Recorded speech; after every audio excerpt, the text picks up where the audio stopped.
Carpentry by NJT is based in the western suburbs and has many years of experience to assist you in sourcing any and all of your carpentry needs.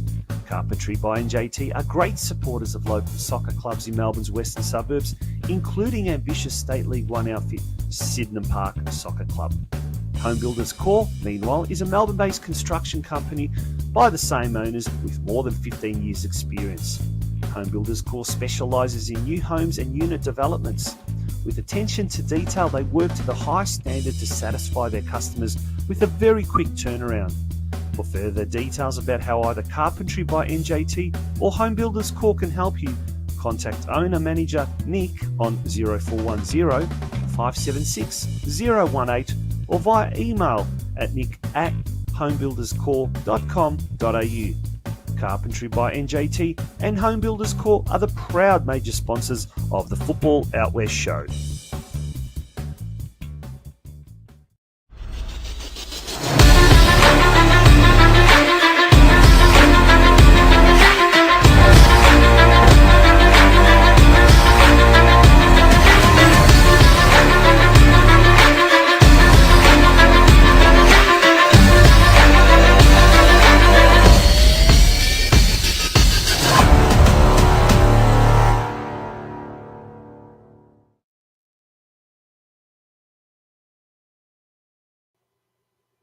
Good evening, folks, and welcome to yet another episode of the Football Out West show. It's Season 5, Episode 8.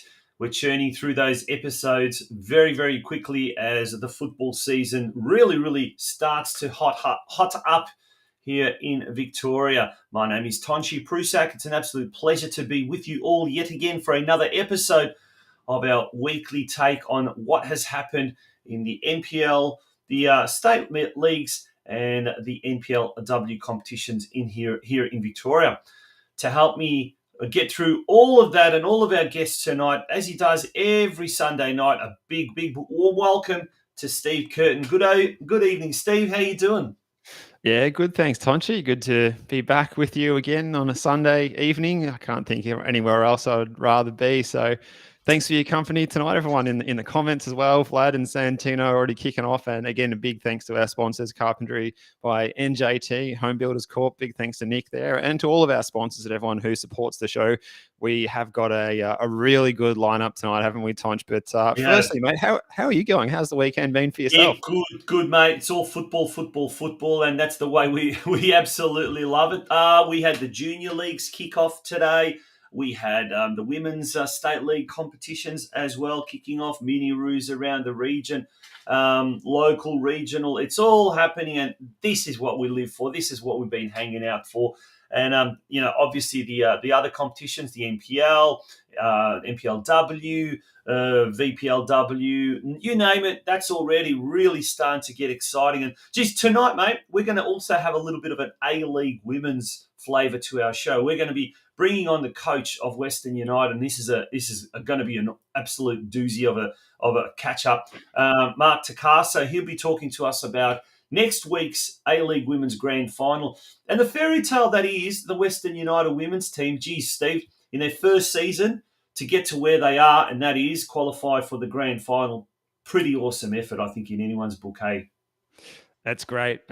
And it just shows you the quality that we've got in Victoria, that we can sustain 3 teams in the competition and harvesting those players out of our NPLW competition as well through the pathway that's been called United just says a lot about our talent development, that there's some good things going on in this state for women's football, and what better time it is than the present to talk about that. So really excited to have Mark's time tonight in what is Grand Final week. Yeah. Speaking of the women's game, girls as well.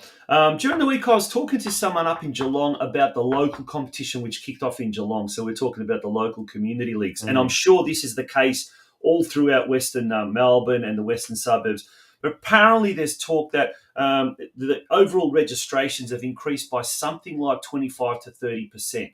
And that's being driven predominantly by, it's being driven by growth across the board, but a lot of it is being driven by an increase in women and girls playing the sport as well. And we see that, how many teams now making up the Women's State League competition. The girls' juniors are just really, really going fantastically well. And that's one thing I can't wait to see, to speak to Mark about, the strategy that they've had. That's really created that success that is Western United. But also this year, Steve, of the Women's World Cup, the middle of this year, just the inspiration that these women are providing youngsters, and if we've had a 25 to 30% increase for this season now, can you imagine what the interest and the momentum that this is going to create for next season? Yeah, that's right. Particularly if we can have a successful one.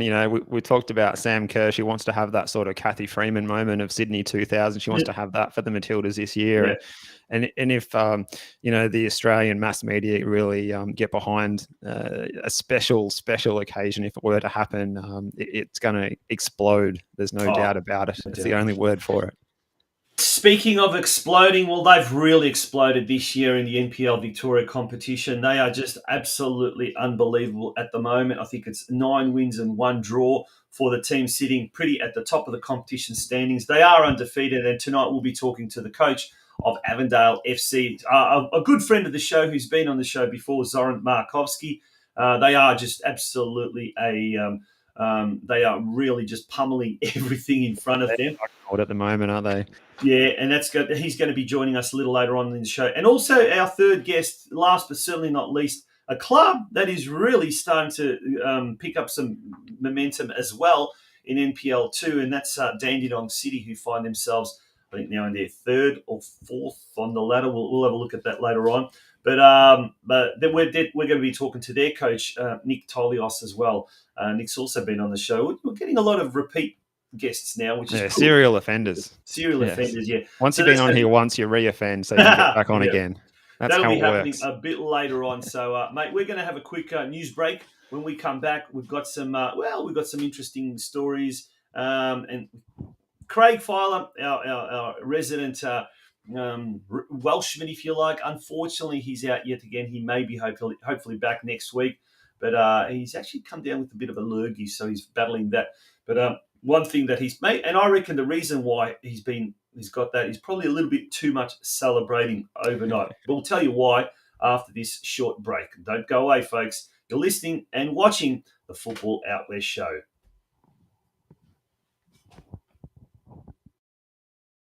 At Guzman Finance, like you, we are passionate about the Western suburbs and football. Our main passion, however, is helping customers succeed in their financial goals. As trusted mortgage brokers, we offer knowledge, personalised service, and access to hundreds of loan products from Australia's leading lenders. If you're in the market for buying your first home, looking for a better interest rate on your mortgage, renovating your home, or buying an investment property, my team and I will help you manage the process from start to finish. Avoid costly mistakes and expensive loan products. Contact our office on 9369 6805 or 0425 826 055.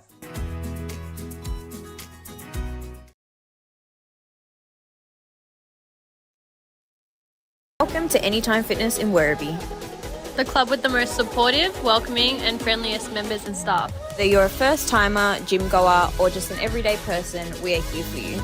A recently renovated facility offers you everything you need to get started with your health and fitness goals. Our club offers brand new state-of-the-art cardio equipment, an amazing functional zone for group classes, a lifting zone, and really does cater for every single person.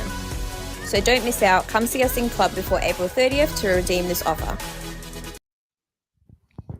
All right. Well, that was a quick wrap up on that segment, on that commercial from Anytime Fitness. Must get back down there for a session myself, Tonchi. But it is news desk time on Sunday, the 23rd of April, 2023. We'll start tonight with, as you mentioned, you alluded to it. The reason why Craig is maybe over-celebrating. The people of Wales have been I think they've been down at the pub after this, surely, because the show that the club that maybe we didn't know a lot about from Northern Wales, that starred in that show with Ryan Reynolds and Rob McElhenney, Hollywood going to Northern Wales and Wrexham.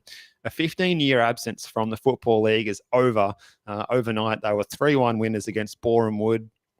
After going 1-0 behind as well, Elliot Lee scored, and their superstar striker that he is, Paul Mullen, scored a couple as well. And this is very far from home for us, this sort of news for football out west in Western Melbourne, but we had to cover it, Tonchi, because it's such a feel-good story.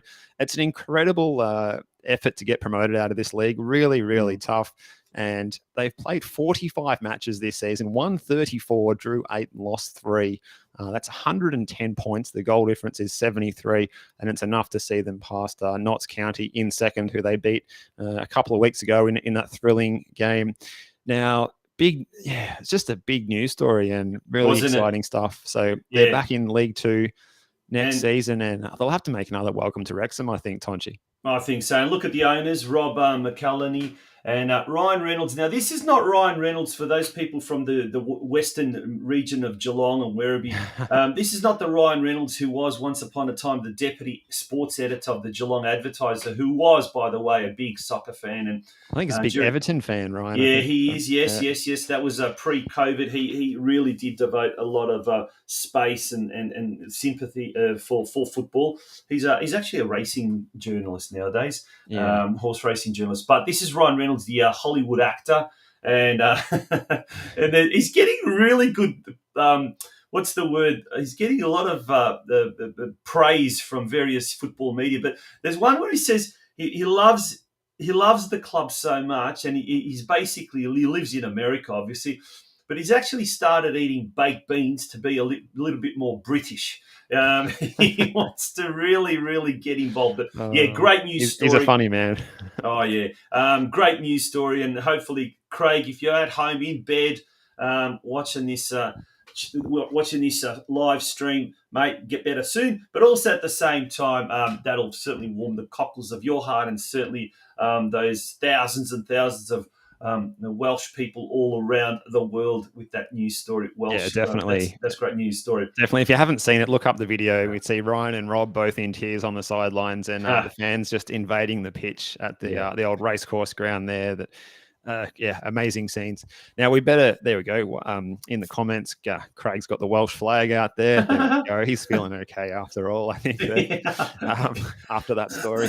Now we need to move on, because we've got something that's coming from a little closer to home, but it's also happening over on the continent in Europe. It's Noah Skoko, Tonchi, and this is a team that you've been following very closely, the Hajduk Split under 19s in the UEFA Youth League. They played the semi-final, and they were 3-1 winners over there in Switzerland against AC Milan, nonetheless. And Noah started and played 66 minutes, so he played a key part in midfield for this win. Tonchi, did you get to catch the game?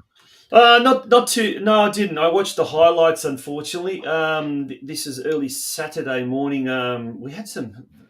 I won't go into it. We had some internet issues watching night, but that was resolved yesterday. But look, 9 months ago, Noah Skoko was playing for North Geelong Warriors on their path to winning the MPL 2 Victoria competition, playing in front of 200, 300 supporters at various suburban grounds and, rural grounds at such as Alco Park. Now he's playing in front of an estimated 15 to 20,000 in Geneva, in Switzerland. The semi-final of the UEFA Youth Champions League. Qualified now for the final. Hajduk Split will be taking on the Dutch side AZ Alkmaar. That is, I think it's going to be 2:00 Tuesday morning. It's available on Stan Sport. You can watch it on UEFA.com. And also, I do believe if you go into Hajduk Split, their digital TV channel, which is now becoming very much the norm in Europe. A lot of clubs are developing their own, effectively, TV stations via online, which is incredible. And it just, I use this analogy with a lot of the juniors today. This morning, that the team that I coach, and I said, have a look at that pitch over there. This fella 9 months ago was playing over there. Now he's playing. Look, doesn't matter where you are, who you are. Dreams can come true in a way, in many ways. And it's today more so than ever, the amount of opportunities for young kids. And during the week, I was up at Darebin watching some of the SAP and TIDC boys in action. Mate, it's just incredible what they can get. Now, it's no guarantee that they're going to all follow in the path of Noel Skoko and hit Europe, but there are every week, I guess, there are kids that are either experiencing European football or looking at going down that path. So it is an exciting time for Australian soccer. I know we go on about, there's so many problems and issues, but having said that, there's also a lot of positives. And that's, I think, yeah, good news. So looking forward to seeing how that big final goes for Hajduk Split against AZ Alkmaar. It's going to be huge. Now, speaking of Croatian-related things, we've got an Aussie-born former Melbourne Knight star, Croatian international Josip Siminic. There's been a bit of news about him as well, with his involvement in football as a past player. Love him or hate him. That's basically what happens with a lot of people. You either love him or you hate him. But Josip Siminic, no denying, 105 caps for Croatia. Australian-born, born in Canberra, but started his senior career at the Melbourne Knights. And there's still a lot of people that say, well, he should have been playing for Australia. And, he did get 3 yellow cards against Australia. That's probably one of his most famous things at the 2006 World Cup in Stuttgart. But he has now become the president of this second division side from Zagreb in Croatia called NK Rudeš. They are on the verge of getting promoted to next season's Croatian Premier League. That would have to be some sort of a first, that we've actually had an Australian-born player then become a coach in Europe, and now he's actually made the step up to being a president of a club.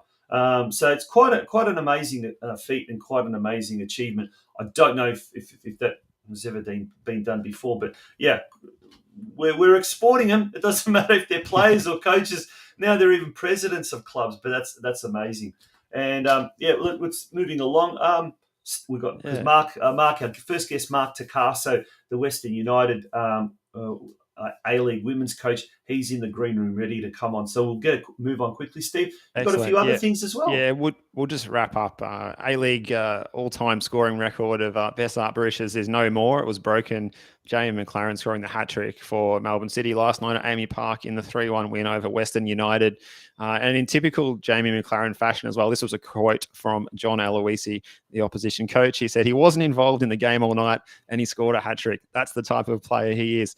So he goes to number one in the A-League scoring records with 143. But the real record holder is still really Damien Murray, who in 447 matches scored 240 goals in the NSL and the A-League for clubs featuring for South Melbourne, George Cross, Bulleen, Melbourne, Croatia, Adelaide City, Perth Glory, Central Coast Mariners, and the Queensland Roar, as they were known at the time there. So 240 goals. I think no one's going to be able to ever beat that. That's just outrageous. Frogger Murray, they called him. I think Frogger because of his bulging eyes. He used to have these bulging eyes, but he was an incredible goal machine. He just was. And, there was, I reckon he was on steroids. he was just unbelievable. I don't know how you could score at that rate. He was just incredible. Wherever he went, he just left an unbelievable mark. Probably one of the most underrated attackers we've had in this country. I mean, he did play at Socceroos level, but wasn't prolific, I suppose, and didn't play that many. But nonetheless, a real entertainment machine. In many ways, much the same as Besart Berisha, and certainly Jamie McLaren. One of the few real characters of the A-League. You'd really go to, if you're a neutral, you would love to go along to one of these games just to watch Jamie McLaren in action. So.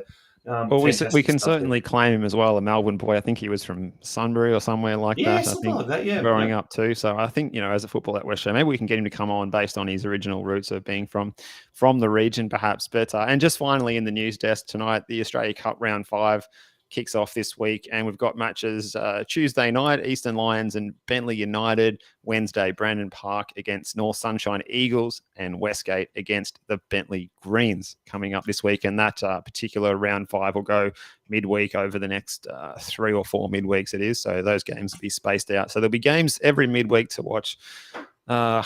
Weekends, midweek, it's just action-packed, isn't it?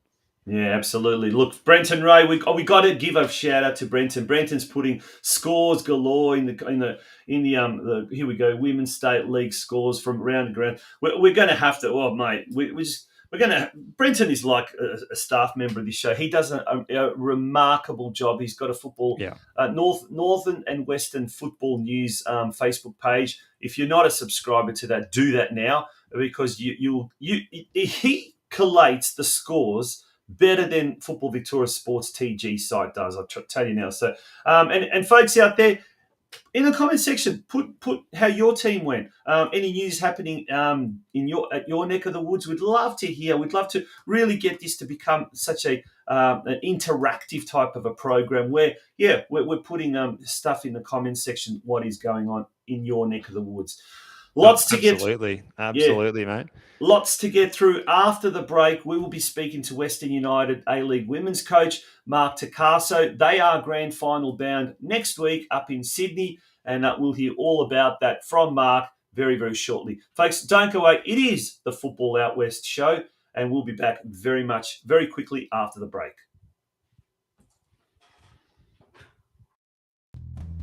Carpentry by NJT is based in the western suburbs and has many years of experience to assist you in sourcing any and all of your carpentry needs. Carpentry by NJT are great supporters of local soccer clubs in Melbourne's western suburbs, including ambitious State League One outfit, Sydenham Park Soccer Club. Home Builders CORP, meanwhile, is a Melbourne-based construction company by the same owners with more than 15 years' experience. Home Builders CORP specialises in new homes and unit developments. With attention to detail, they work to the highest standard to satisfy their customers with a very quick turnaround. For further details about how either Carpentry by NJT or Home Builders CORP can help you, contact owner-manager Nick on 0410 576 018 or via email at nick@homebuilderscorp.com.au. Carpentry by NJT and Home Builders CORP are the proud major sponsors of the Football Out West show.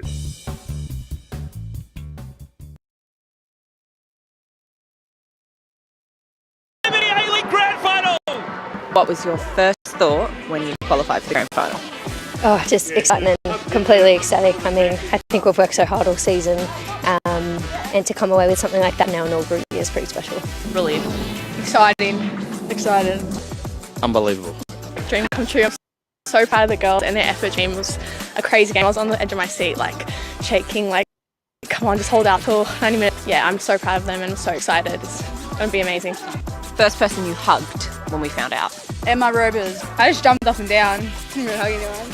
I don't know. I think Emma and Stacey. Yeah. Alana Cern.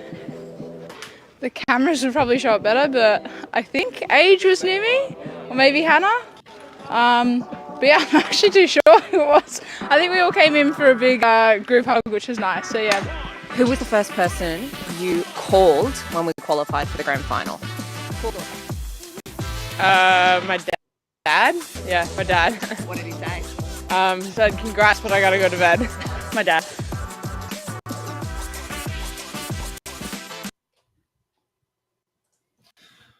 Welcome back to the Football Out West show. It's great to have your company on this beautiful Sunday night. And, Steve, that was our little introduction to our next guest. And what a great time it is to be part of the Western United family at the moment. Things are really, really going well off the pitch and on the pitch as well. But we're going to find out what is going on with the A-League women's side of things at Western United. And it's a great pleasure to bring onto the show our next guest, Mark Torcaso. Mark, good evening. How are you? Welcome to the Football Out West show, or welcome back to the Football Out West show. How are you? Very good, guys. How are we? All right? Yeah, well, thanks, fantastic. Now, Mark, qualification for the A-League Women's Grand Final. It's against Sydney FC next week after Sydney FC defeated Melbourne Victory, I think it was yesterday. Bittersweet. It's qualified for the grand final, but you know what I'm going to ask you? Having to play the grand final up in Sydney, how does that feel? Yeah, it's all right. I guess it's just another venue. It would have been nice at home. Obviously, getting the home, I guess, advantage would have been fantastic. But I think our club's pretty determined to get as many people from Melbourne supporting Western United out there. So, and I'm pretty sure Chris has even tried to get some Western Sydney fans to come and support us as well. So, why not? The rivalry there is great. Actually, let's talk about that. What is the club organising, and how can fans get in touch with the club with regards to organising? I don't know, trip up to Sydney for the grand final. Yeah, I mean, I know the club's just promoting it as much as they can to try and obviously get so many people to Sydney.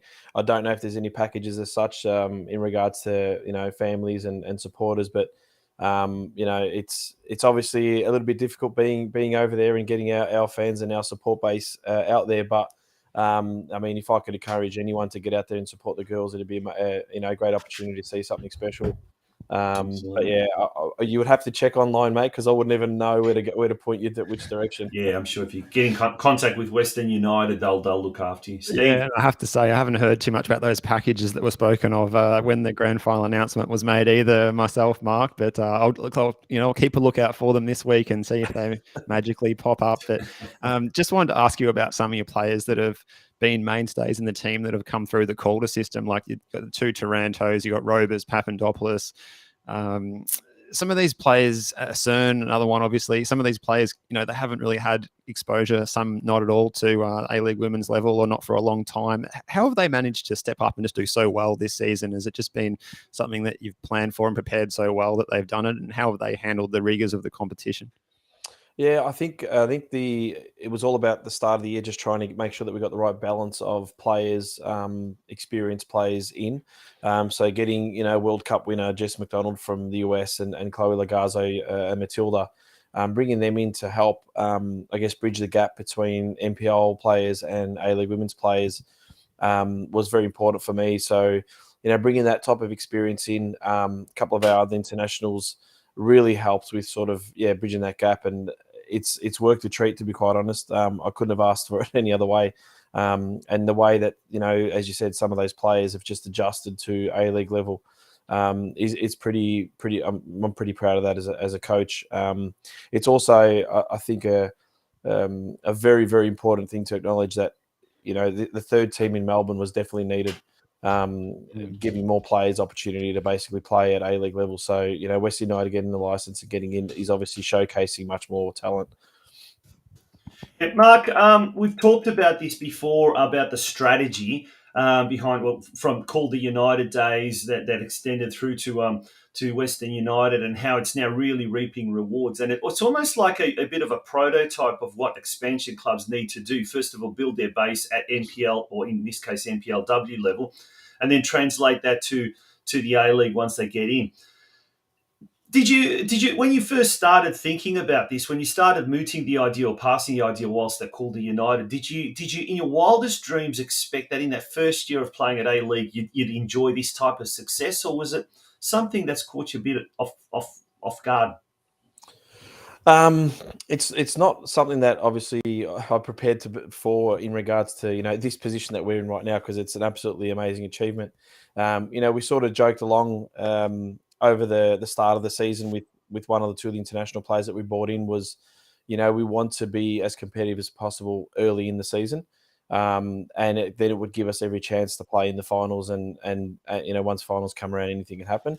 But then as the role, as it started going, the momentum started happening. We were 7-0, and on top of the ladder by a couple of points. At that point, we all started believing that we belonged, and that all the players that were part of Calder were able to match at this level. So it was pretty unbelievable, to be quite honest. But it's also quite fitting for a lot of these girls that have worked extremely hard over many years playing NPL Victoria football. And Mark, to touch on some of those, we'll talk about the scores from the local weekend. But first, I wanted to ask you about some of the international players that you've brought in.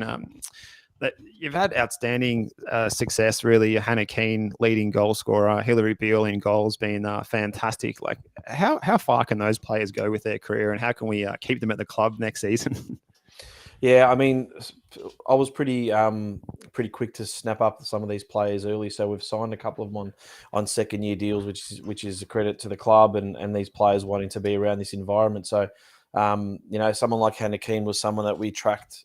I mean, I sort of kept my eye on since 2016, since the NPL started, having spent some time playing against her. So these type of players, it's just making sure that the environment that you set is perfect and it's comfortable for them, and it's as good as any professional environment around the world. And that's something that we're trying to make sure that we're constantly doing at Western, is creating an environment where players want to be there and they want to be professionals in your setting. So that's been the most important part for me, is just making sure that every resource that you can get access to, you get access to, and you make sure that the training base is great. And, it's been great at George Cross. Facilities have been great. Match days have been fantastic there. We've had, 2,000 or 3,000 there, a couple of the games. So it's just creating that experience to make sure that the players, really feel they're a professional. Yeah, absolutely. Let's take a break from the A-League and let's have a look at a competition that you know all too well, the NPLW, and we'll bring the ladder up, the latest updated ladder that we know, and some of the scores that have happened in round 6 that have happened throughout this weekend. Steve, have you got some of those scores there? Yeah, so going through the matches, it was a bit of a super Saturday. All the matches were played yesterday afternoon, except with one exception. That was the evening match. Burundara Carey Eagles 3-2 winners against Calder, and they go to the top of the league as well, the newly promoted side. Really good performance from them. Korea Okino has scored 12 goals in 6 matches for the Eagles, so really impressive. Alamein 3-1 over FB Emerging South Melbourne, who I saw firsthand last week. Another win for them, couple on the bounce. South Melbourne 1, Box Hill 0. And Bayside, a really good win for them against FC Bulleen Lions 2-0. And the other match, Heidelberg and Preston, a Northern Suburbs fixture there, finished 1-1.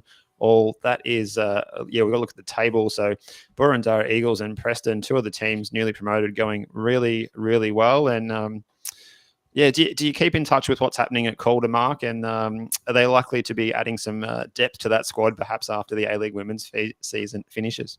Yeah, so there's still a very big presence in regards to myself, and even Helen Winterburn, my assistant with West United. She's the head coach there, along with Nathan. They still look after the team there, but I'm also overseeing the program just to make sure that we're still, running a good development pathway for Western United. So as you'll see, the results are a little bit up and down for our club at the moment for Calder, and that's purely because obviously there's some players that will return from Western and that will really strengthen that team up, but also I guess the direction that we've taken with Calder is a little different to what we've had in previous years, and we're trying to create a team of good young players that are going to be ready for A-League over the next few years. So as the results are the way they are, that's also due to the fact that we're exposing, NPL Victoria senior women's football to some 17 to 20-year-olds that hopefully will be ready for A-League in the next few years. So that's, I guess, where we're at. But definitely keep an eye on the NPL. It's a good breeding ground for players. And if it's not Calder, there's other clubs that there's some really good talent around. Now, this is really an interesting point that you make about Calder United and Western United. So the two clubs have effectively kept a different type of identity, a separate identity. Whereas we see with the men, both Melbourne City, Melbourne Victory and Western United have got their NPL team, so a part of the same club. And this seems to be working like a really treat. I know in Europe they do a lot of where they have affiliates, club affiliations and things like this. Is this something that Western United are looking at, maybe down the track creating other affiliate clubs, whether it be Melbourne-wide, Australia-wide, for example, or in regions that are untouched by the A-League? I mean, it seems like a real revolutionary type of an idea. Like I said, it's done widely in Europe, but here we haven't really done it on such a big scale. Or is this just purely coincidence? No, not really. Because when Calder was created, I was actually appointed as the inaugural coach, and our ambition and our strategic plan over the 5 to 10 years was for Calder United to be in the A-League women's. Mm-hmm. And it just happened that we were successful over many, many seasons. And then Western United obviously received an A-League license for the men, obviously in our region. And it just literally fell on our lap. And then we thought the only way that we were going to get into the A-League, because obviously being an all-female club with only 5 teams, to get into the A-League was going to be extremely difficult to be Calder United. The only way that we saw fit for players to get opportunities from the West was to attach ourselves with the A-League men's club that was in our region, and that was obviously West United. And now we have this product, and it's so far it's working a treat. Brilliant. I don't know if it will change in regards to the way the men's has with the A-League teams having youth setups in the men's space. I don't know if that will happen in the female space, but I think right now for what we're doing, it's a working product, and definitely, you know, I've seen this overseas, and that's probably why I brought this idea to West United, because I saw how it could work overseas, and how players can transition from, you know, effectively a partnership, even though they're two separate clubs, and still, you know, get the opportunity to play at national level. I think it's a brilliant idea. Brilliant idea. Definitely. Now, the big qualifying final last week in Sydney, real edge of your seat stuff. We were getting ready for the Football Out West show, actually trying to catch the end of the game and in stoppage time. Pretty tense. It must have been a real relief, but probably the downside of that was the injury to Angie Beard, and she's going to miss the final. Will the girls be going out there with sort of added motivation to try and win it for her, with her not being there? And how do you replace a player like that? Angie's really important to us, and you know, that's another Calder pathway player. She came through our Calder program for a couple of seasons as well. So, you know, having Angie not play the final, it's pretty big for us, because she's a very important personality in our team. But I've always said right from the start of the season that we have to back our squad. We've picked, you know, 23 players to get us through a season, and regardless if it's Angie Beard, it's not playing, or any other, you know, let's say more senior player. We have to give confidence in every single player to go out there and give their job, you know, and get their job done. You know, Angie will still be there, and she'll be there in person, and she'll make sure that she passes on all her experiences and stuff. But I'm pretty certain that we've got, you know, a couple of players that can come in and do the same job as Angie done. Even though she's a very important person to replace, you know, we've got players that we can cover that, and Angie will still be there to make sure we get it across the line. Excellent. No, we've got the final. Let's turn our attention to the final. It's at CommBank Stadium, or CommBank Arena. What do they call it these days? CommBank Stadium, CommBank Arena. Well, it's the one in Western Sydney. We know that, and that's hence probably where Chris Palavanis is looking at getting engaging the locals to come on board. But it's next Sunday at 4 p.m. So it's perfect. You watch the grand final, and then after that, have a bit of a dinner, and then log on to our show. Hopefully, we might even have some footage of some grand final celebrations, Mark. But what's the week ahead looking like? What's the plan of attack? When do you expect to go up to the Harbour City? Will you have some training sessions up there, or is it just sort of purely going to be night before hit and miss hit and dash type of operation? No. So basically, we did this obviously last week, going to Sydney, playing at Allianz. So we'll do a very similar setup. I'm a bit of a routine type person and keep things consistent and the same. So we probably will do the exact same. We'll train probably very similar to what we did leading into that Sydney game a couple of weeks back, and fly up a couple of days before, have a training session out on CommBank, and then obviously get ourselves ready for that game. But yeah, nothing too dissimilar. We just want to make sure that we're ready to go, and we'll just train our butts off this week and get ourselves as best ready as we can. And with earning that week off that you had last week, that's an advantage to have on your side. But how did you spend the weekend with no official match? Do you still go out there and play some sort of simulation match over the weekend, or is there a bit of time out to recuperate from the rigors of last weekend? How did you spend the weekend just gone? Yeah, well, after the game, because the game was a late game on Sunday, we still had a lot of girls that were extremely sore, to be quite honest, and physically a bit drained. So the week was a lower intensity week. We built it up towards the back end of the week, and we actually gave them the weekend off. We trained a little bit harder on Friday, knowing that we were going to give them yesterday and today off. And definitely sore bodies. Like, the other thing is, a lot of people don't understand, like, when you play on some Allianz, you play on Allianz, you're playing CommBank.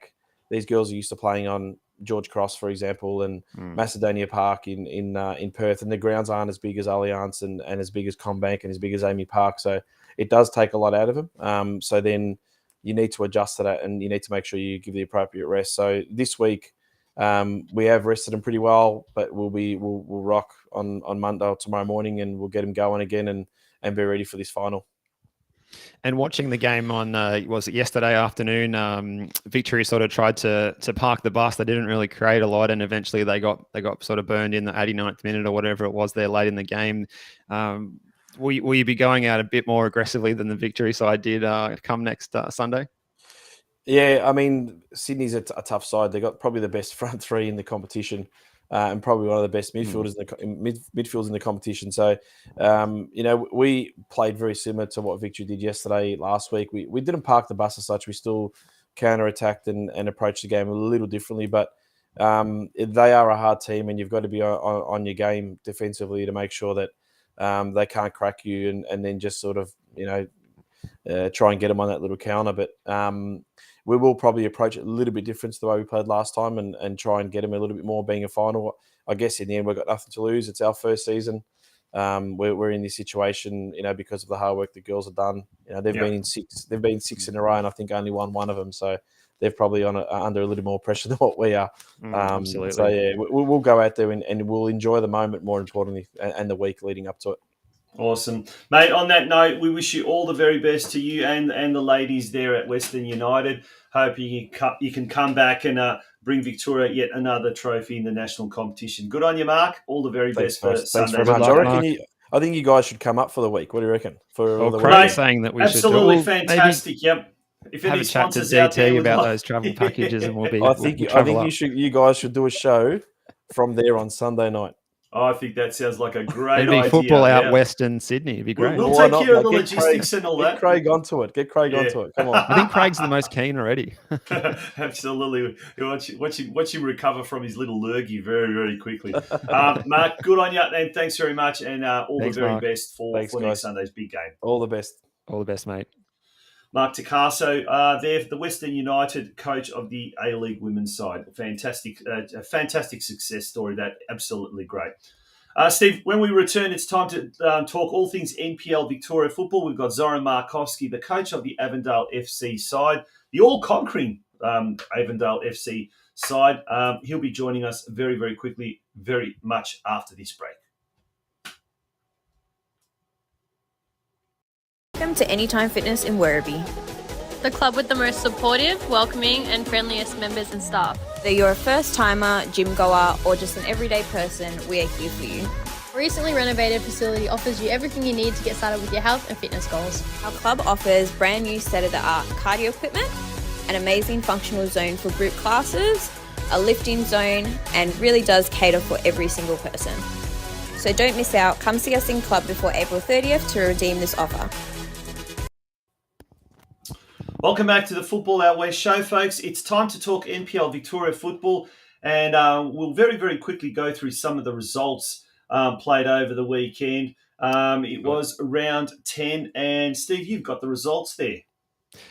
I do, and we've still got 2 games to go as well, with a couple of Anzac Eve matches to come with South Melbourne and Port Melbourne. A bit of a local derby there going ahead tomorrow night at 7:30 at Lakeside, and myself and hopefully Craig, if he's feeling better, will be at Melbourne Knights tomorrow night to see the Knights and Green Gully also at the same time. But the matches that have gone ahead so far, Friday night, it was a relegation dogfight. Can we call it that, Tonchi? Heidelberg United hosting North Geelong Warriors. And it was George Alice with one of the most outrageous goals. I think he hit that ball 50 yards. It caught Nick Harris out. It went in, but the Warriors couldn't hang on. That was 1-1. And the Oakley Cannons, who I'm sure we'll talk about with Socky as well, as they're playing them this weekend coming, 5-1 winners against Altona Magic, who'd been pretty good themselves, Altona Magic. There was a goal for another Markovsky. This was Josh instead of Jonas in this game. Connor Hampson, the defender for the Cannon, scored twice. Daniel Clark twice. And Chris Lucas against one of his old teams. We'll touch on the Avondale 4-0 win against St Albans, but more goals. Zinni scoring within the first minute, an own goal by Timmins. Xander Guy with one of the new signings in the off-season scoring, and Dylan Jacoupy as well. And a win for... well, we had him on last week, didn't we? And Rick Marchioli, and they got a win. Bentley Greens 3-2 over Hume City. A couple of goals for Yared Rezai for Hume. He seems to love scoring braces. He scored a brace when I saw them live a couple of weeks ago. But 2 for Theodore Akopoulos and an own goal by Hayden Tennant. Saw the Greens get the points. I've got a theory. that every time we get a team or a Yes. club on that features on here, the week after, magic happens. And it happens with some of our other sister podcasts, the Geelong Region Soccer Show and the Oscrow Soccer Show. Proven fact. The week after, they win. So Avondale are going to beat Oakley Cannons. Mark my words. All right, It's going to happen. Let's go through some of the other results. And one other game as well that we hadn't got to was Dandenong Thunder and Moreland City. This was a fairly close one, and goals for Yildiz, Dover, and a penalty by Grad Damon for the Thunder. Another high-scoring game out there at Dandenong Thunder 2. Moreland City just held to the 2 goals, not quite enough. James Hooper from the spot, and another goal for the Tasmanian winger Fletcher Fulton on 84. Wasn't enough. Moreland City sort of becoming nearly men a little bit there, not too far away, but not getting anything to take home from their trip down to George Andrews. But it must be time to talk to the coach of Avondale, ZORAN Markovsky. If we got him on the screen. Good evening, Zoran. How you going? And how's your weekend been? And thanks for joining us on the Football Out West show tonight. Good evening, Punchy. How are you? Very good, mate. Very good. Great to have you on the show, mate. What's the secret to success? Let's get straight down to the business. We've had, 10 rounds now? 9 wins, one loss. We'll bring that ladder up as well. Absolutely creaming the opposition. Mate, did you expect the team to do so well after 10 rounds of the season? Yeah, Punchy, I think moving forward, I think very good season and brought in new players to the football club that lost decent footballers. But the season we had moving forward, I think it's been exceptional. We've got a new coach in Johnny Corbella, and I think I mentioned in round 1 when we drew against Port Melbourne, ready to get fitter and sharper in the coming weeks, and the boys kicked on for an extra 9 weeks now. Very good. Just having a little bit of audio issues at my end. I'm not sure if you are as well, Tonchi. Hopefully now it's rectified, but we'll continue. Off you go, Steve. There might be a little bit of interference or something going on. Some of your players have really hit the season start really well. Stefan Zinni was one that maybe struggled with injury a little bit in recent years. Has he just got back to full fitness, and is that the key to his success? 8 goals in 10 matches so far. Yeah, I think Steph had an interrupted pre-season, Steve, the previous year, and I think the start of pre-season this year, done 11 weeks of pre-season, he's really kicked on, and he's top of the charts at the minute with 8 goals in the NPL, and he's going extremely well. That seems to be better. The audio now certainly seems to be better. Yeah, I think it's working clearly now. That's good. Yep. That's good. Tonch. Yeah, so straight away, let's talk about next week, Oakley. I mean, they are in fine form at the moment. They are doing really, really well. So that's going to be a big game next week. I think it's at Avenger Park on Saturday at 3 p.m. And if we go through some of the other fixtures next week, round 11, Green Gully taking on Dandenong Thunder at Green Gully Reserve on Friday. Another Friday night game, Heidelberg United taking on Moreland City. 3 games on Saturday. Avondale at home to Oakley Cannons. We'll talk about that in a sec with Zoki. North Geelong Warriors playing St Albans Saints, the big Croatian derby, in a big 6-pointer relegation battle, that one there at Elco Park. And then evening sees Port Melbourne Sharks take on Bentley Greens. And then the following day, on Sunday, Melbourne Knights take on Hume City at home and South Melbourne taking on Altona Magic. But the big game, 1 versus 2, they are in good form at the moment, Oakley. Obviously, they are the team to beat, along with clubs like South Melbourne. But where do you think, Zoran, you'll be able to stop Oakley Cannons? Because, along with Green Gully, they're sort of the second most prolific goal-scoring unit. Nowhere near what Avondale is, but, 25 goals in 10 games, 2.5 goals per game. That's not a bad effort. No, it is, Tunch. I think they've got a lot of firepower up top, and I think Joe Guest is firing on all cylinders at the minute, and he's starting all their plays and that, and even watching him against Altona the other day, some of the set pieces were unbelievable. Him and I think Hampton's scored about 4 or 5 headers this year from Joe Guest's set pieces. But you see Valentini, Salmon, Clark, they got Fitchner, they got Decker. They're all weapons, yeah, and they're creating a lot of chances. And it's going to be a great contest on Saturday at Avenger Park. I'm looking forward to it. Excellent. And another good result on the weekend. You guys just seem to keep scoring goals early. How did you approach the match on the weekend that saw you scoring within the first minute?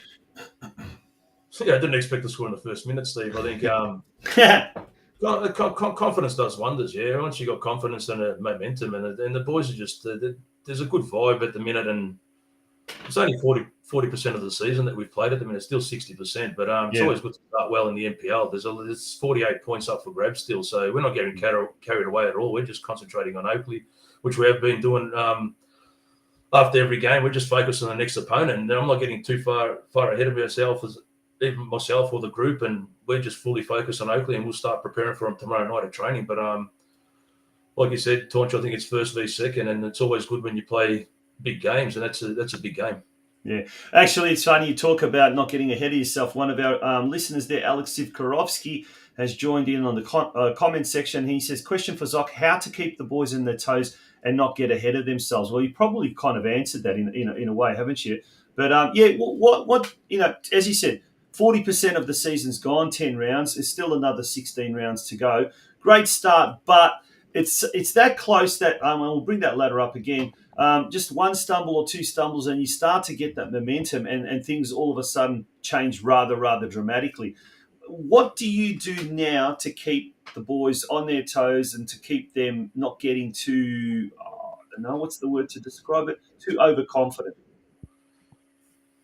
Yeah, we speak about it every week, and like I said, the week that just went past, we focused on St Albans, and we knew they're coming to our ground after 4 losses. But on any given day, if you don't rock up in the NPL, you can get ladder positions mean nothing. I was speaking to the boys during pretty much the past couple of weeks. So I'm a firm believer that there might even be some better teams that are playing better football than us. Or always say the old cliches to me, the ladder from round 1 to round 25 in the NPL there's a lot of ups and downs. But when you look at it, the last round of the season, and when it comes to round 26 and it comes to 5 o'clock, and that's the last game of the season, I think if you look at it for 26 games, wherever you end up, that's where you deserve to be.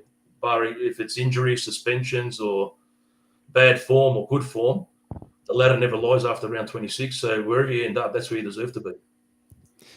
Yeah, definitely. And how has the new signings from the off-season fitted in so far? Tom Manos in goal and Aidan Bryce coming into defence. Xander Guy as well as another attacking weapon. You seem to have so many attacking options now as well, but bolstering both ends of the pitch there. Is that something that you think the club got right, or you guys got right in the off-season? Yeah, I think I started planning with about 5-6 games to go last year, Steve, moving forward, and looking forward to this year. I think last year, for this football club not to achieve finals football was we hit a bit of a speed hump there, where I think this football club always fights for being one of the best in Victoria. And last year we failed as a group, and we identified some areas we needed to work on, and I clearly identified some individuals that I needed to help Avondale push forward in 2023. And the boys I've brought in have been super, from Aidan Bryce to Manos to Gavin Denise to Xander Guy, Mackenzie Siren. I've got another good keeper that's battling Tommy Manos for the number 1 spot, and they're pushing each other every week at training. These guys are fit in like a glove at Avondale, and they've hit the ground running from pre-season. You can really tell we're sharing the goals. I know we've scored 40 goals, but we're sharing it amongst a lot of players here. All the front 5, the front 6, even players on the bench are coming on and scoring goals. So it's real positive. What about the rest of the club? I mean, the club's very much expanding and growing, like a lot of the big clubs are around Melbourne. Women's side, juniors, the boys' NPL sides playing in the junior NPL competition as well, and that sort of stuff. The success at senior level, are you noticing that that's starting to have this positive flow and effect to other parts of the club as well, whether it be even sponsors coming on board and things like that, supporters? From when I've come there, Taunch, I think the club's just...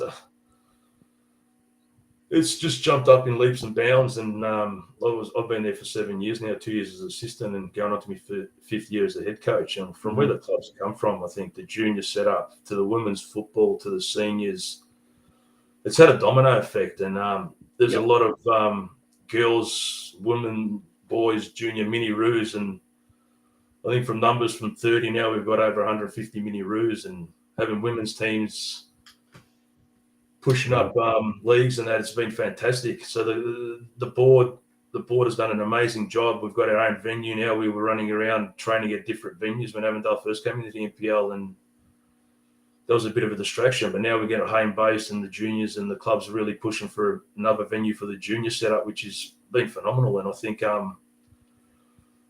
this club's going to another level at the minute, and that's full credit to the board and everyone involved. And like I say, from the juniors to the women's to the seniors, everyone involved has participated in the Avondale Football Club moving forward.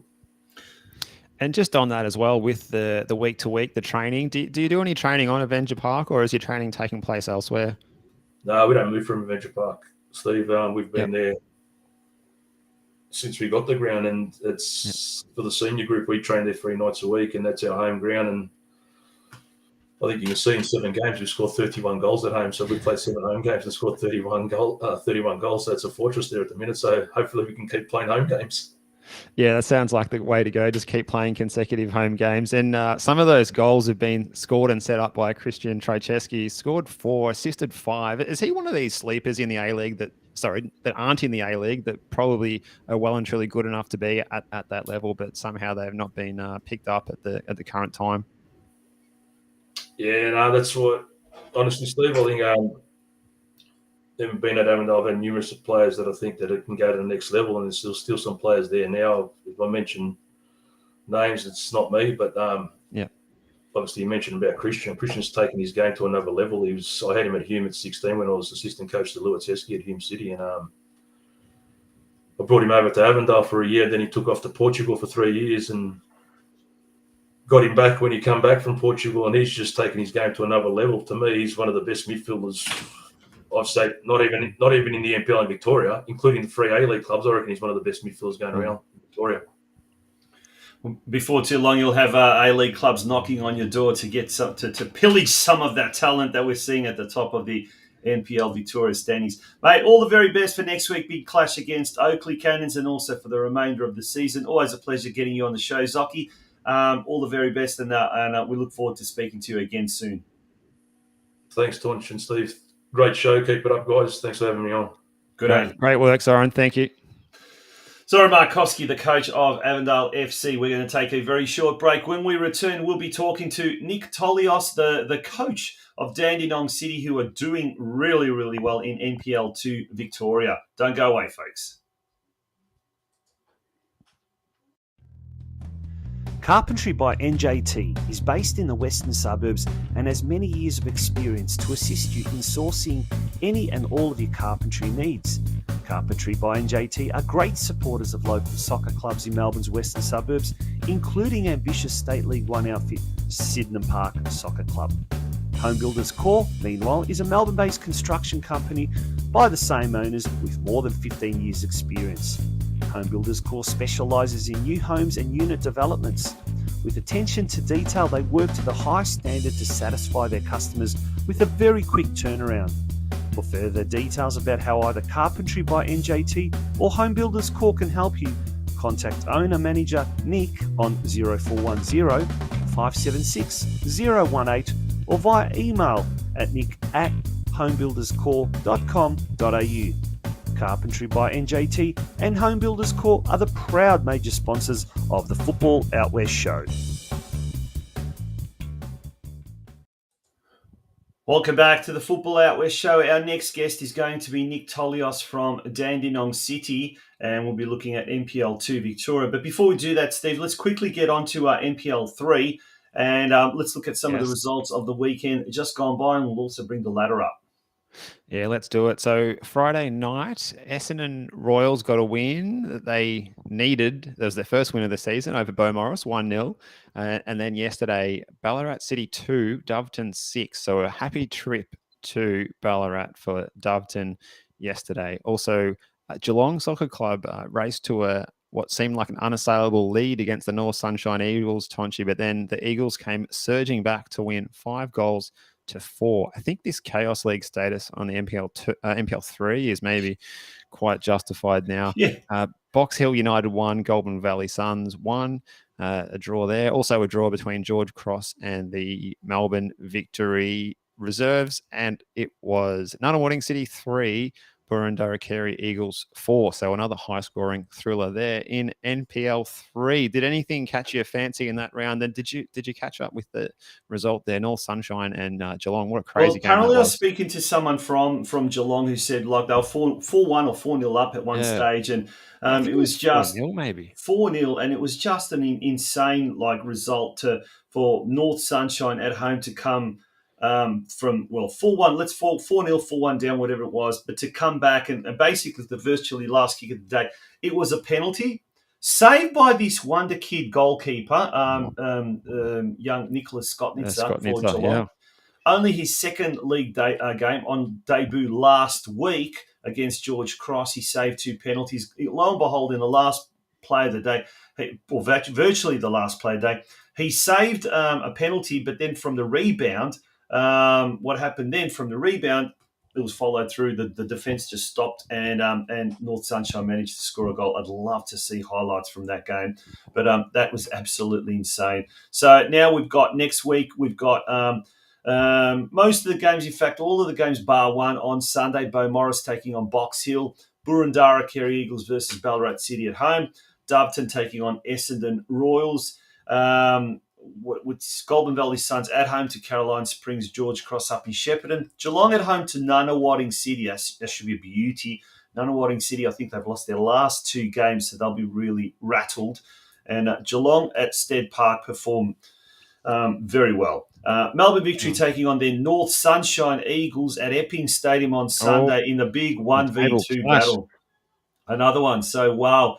We've got all these 1v2s. We've got the 1v2 in NPL, and then we've got the 1v2 in NPL 3 Victoria. But now we're going to turn our attention to NPL 2, and we're hoping to get Nick TOILIOS on the screen. But in the meantime, let's go through the results of the games played over the weekend in NPL 2. Steve. Yeah, well, Nick's side got the weekend off to a good start. 3-0 winners against Kingston City. And I think Kingston had come from a short turnaround too from a Monday night game against Preston Lions that I was watching on the live stream on Facebook on Monday night. So a really good start to the weekend for Dandy City. A thriller, Pascoe Vale and the Bulleen Lions 2-2 also on Friday night, as well as Friday, Werribee City also in a thriller 3-2 over the Melbourne City NPL squad there with a late winner. I think it was from the penalty spot too, perhaps was that one. Preston Lions 2-1 against Northcote City, and they keep going on their winning ways. Manningham United Blues 4-1 against Langwarrin, Brunswick City 2-1 against Eastern Lions, and today's only game of the day was Western United 1, Brunswick Juventus 0. So that didn't quite work out this week for the So I know we spoke to the manager last week. Didn't quite work out for Brunswick Juventus, unfortunately. Maybe it will work next time. We'll have to do a mulligan. Yeah. Preston Lions, Western United, 2 newly promoted sides at the top of the competition standings. Dandenong City relegated from last year's NPL Victoria, occupying 3rd spot. Let's quickly look at next week's games. On Saturday, Beaumaris, that's the NPL 3 I'm talking about. On Friday night, Werribee City taking on Brunswick City. Also on Friday night, Brunswick Juventus versus Manningham United Blues. And the 3rd game to be played next Friday night, Northcote City at home to Dandenong City. And that should be a real cracker of a game.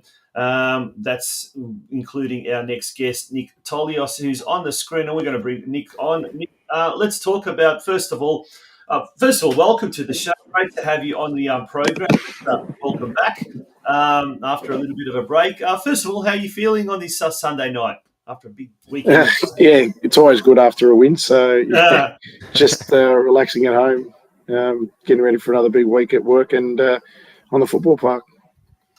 And how have you settled into your new home down there at Frank Holohan after departing Kingston Heath? Is it a good place to be?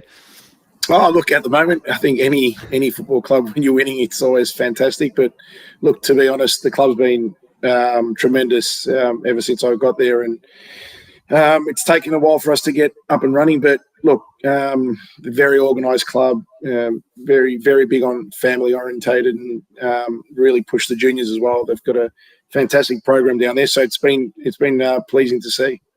Nick, right from the outset, Dandenong City made it clear that they were very, very keen to get back into the elite competition as quickly as possible. And the first part of the season, it was it was a sort of a kind of a very rough start to the campaign, sort of an indifferent start, if you want, like that. Were you starting to feel a little bit more pressure, or did you always know that once things settled, the players started to gel as a squad, things were going to get better as they have in the last 2-3 weeks? Oh, look, I think as a coach and with a pretty new team, I think we had 17 new players.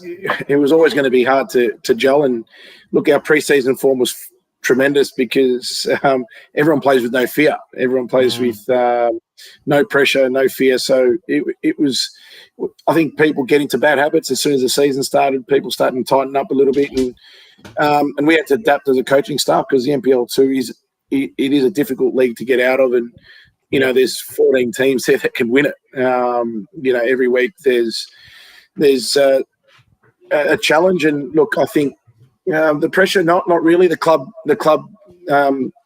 obviously wants to get promoted, and disappointed they got relegated last year, but we know it's going to be a tough task. But look, it has been good that we've turned it around the last couple of weeks, but don't get me wrong, there's a long way to go, and it's the hardest thing is to get on that run and maintain it. I think that's the tricky part now, that we've got to try and keep the pressure on the front too. Now, on Friday night's game, we just spoke to ZORAN MARKOVSKI about his Avondale side scoring in the first minute. Now, you had Bauer scoring in the first minute, then Iokonis scoring in the third and the eighth. What did you say to them before the game? Because we need to bottle that, I think, and keep that message going out every 10 minutes. I can tell you that the straight after the players started coming out of the tunnel, I was speaking to the assistant coaches, Billy and Nicky Kelmer, and I said, "How'd the warm-up go, and how did you feel?" And they said, "It was the worst one we've had all pre-season, all season." And prior to the game, I was like, do I say anything to rev them up or just let them go? It might be their way of dealing with it. I kid you not, it was something that I haven't been involved in. And so, to be 3-0 up after 8 minutes was pretty amazing.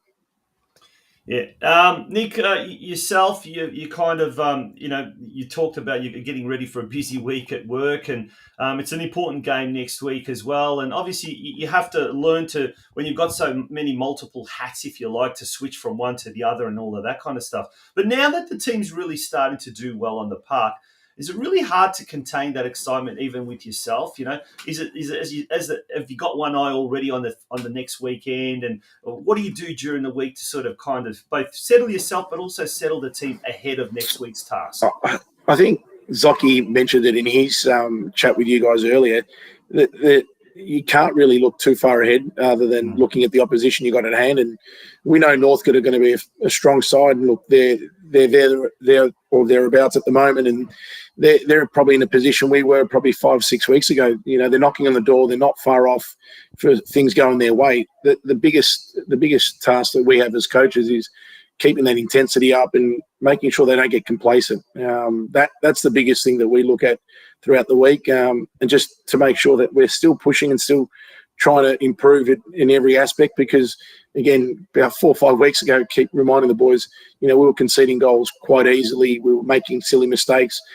We weren't taking the chances, and we are creating a lot of chances, which is positive, but we weren't taking them. So I think what we've done at the moment is just turn the corner in those aspects. As we've stayed in games longer, where we've conceded in the past, now we're not. And it all comes down to hard work. Hard work and just having that bit of confidence, and a win here and there makes a massive difference. Just the vibe and the players' mindset changes. And again, this week, another Friday night game, this time away to Northcote City. Did the boys enjoy the matches potentially bouncing around, sometimes Friday night, sometimes Saturday, maybe sometimes even Sunday? Or is that something that is a challenge that you have to overcome? Or do you see it as something that you like a bit of variety and you can change your weekend schedule week to week? I think I'm pretty used to it. I used to obviously coaching at Kingston, 10 years ago or so. We used to play Monday nights, and you'd go on Monday, then a Friday, then you'd have to back it up again, and then you'd have a bigger break in between. Look, you've just got to adjust, and the players are all experienced enough to know, the games are coming thick and fast. We're still involved in the FFA Cup or the FA Cup as well. So I think we've got three games in 7 days coming up now. So again, you just got to adjust. You rely on your squad. You rely on every individual to do the right thing and recover well. I think that's the big thing is just recovery. Yeah. And then as a coaching staff and with the medical team and our SNC, just making sure that we're not burning these guys out, because you got to remember they're semi-professional. Some of them are doing pretty labour-intensive jobs as well, even working in the office and then sitting in traffic, coming to training. You just got to, I think you get a feel for when the boys are tired and mentally need a break. So that's obviously a key to try and keep these guys fresh. And again, playing football is what we love. So it's not a task. It's something that we enjoy. So they're always up for it, which is good. I'll tell you what, after spending 3 days this week driving up to Melbourne, up to Darebin for the SAP programs and getting stuck in traffic, it is physically more tiring and demanding sitting in a car for an hour and a half, 2 hours, than it is doing physical labour, that's for sure. But Nick, wishing you all the best for the next few weeks. As you said, there's the Australia Cup clashes coming up, but the big one against Northcote City at John Cain Memorial Park there. 8:30 p.m. kickoff on Friday. I'm not too sure if that's being streamed live on NPL.tv or not, but hopefully it would be. But it's a big game. The wins have to keep on going because Western United and Preston really are sort of doing very well and bring that ladder up the top there, doing really, really well. And, they can always just shoot away, and it's the top two that get promoted. So it's going to be a great competition. We call it the Chaos League because on any given day, it sort of seems that anyone can win. And, mate, wishing you all the best and good luck for Friday night's big game. Thanks, guys, for having us on, and what a great program you're running. So keep it up. Well done. Good on you. Thanks, Nick. All the best, mate. Speak soon. Nick TOILIOS, the coach of Dandenong City, and geez, I like we bring them on the show, and they're all very positive after they've had some good wins, and they're full of compliments, and we like that. Thank you very much. We do. I forgot to ask him about the cuisine out at Frank Holohan too. I've heard that it's one of the best going around. That I've never been. I don't know. Maybe you're of Croatian persuasion. Maybe you've been out there, but I've actually never been there, Tonchi, and seen a game in person at that venue. Yeah, quite a lovely venue, kind of a little bit further away if you're coming from, say, the western suburbs or Geelong, but nonetheless, it is nonetheless very, very pleasant to go out there. That's for sure. But mate, that brings us to the end of our show. Next week will be a huge show, no doubt. Will be the aftermath of the A-League Women's Final, which will be held earlier that afternoon. We've got heaps and heaps of games, some big games in the all of the NPL Victoria competitions, NPLW, State League, Women's, State League, Men's, you name it. It's just football at the moment. So really looking forward to that. And, mate, you enjoy your week. We'll look forward to catching up with you. But right. Good luck. Join us tomorrow night. Tomorrow night, NPL TV, Melbourne Knights and Green Gully, a real football out west flavoured derby, that one. 7:30 p.m. kickoff. 7:30. Yep. 7:30. Or get down to the ground and come and say hello up in the tower there. Good on you. All right, folks, thank you once again for joining us here on, it was episode 110 in total, 5 seasons worth, and we're still going strong, and we'd love for any businesses out there to jump on board, help us out.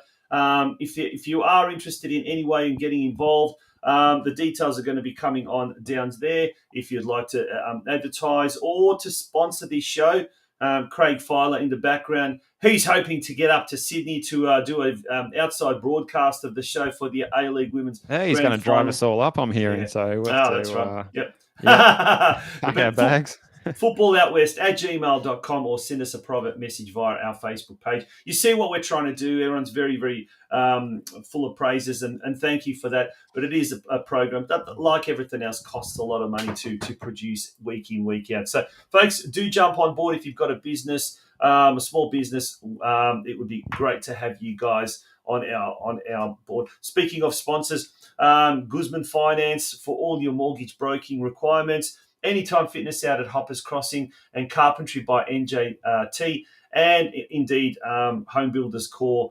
Thank you very much to Nick there. That brings us, as we said, to the end of our show. Thank you very much for joining us. Tomorrow night, the Game of Two Halves podcast, powered by the Geelong Region Soccer Show, that will be coming to you live from 8 p.m, and that will be streamed or simulcast live on the Football Out West Facebook page.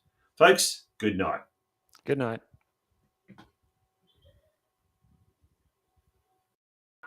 Thank you.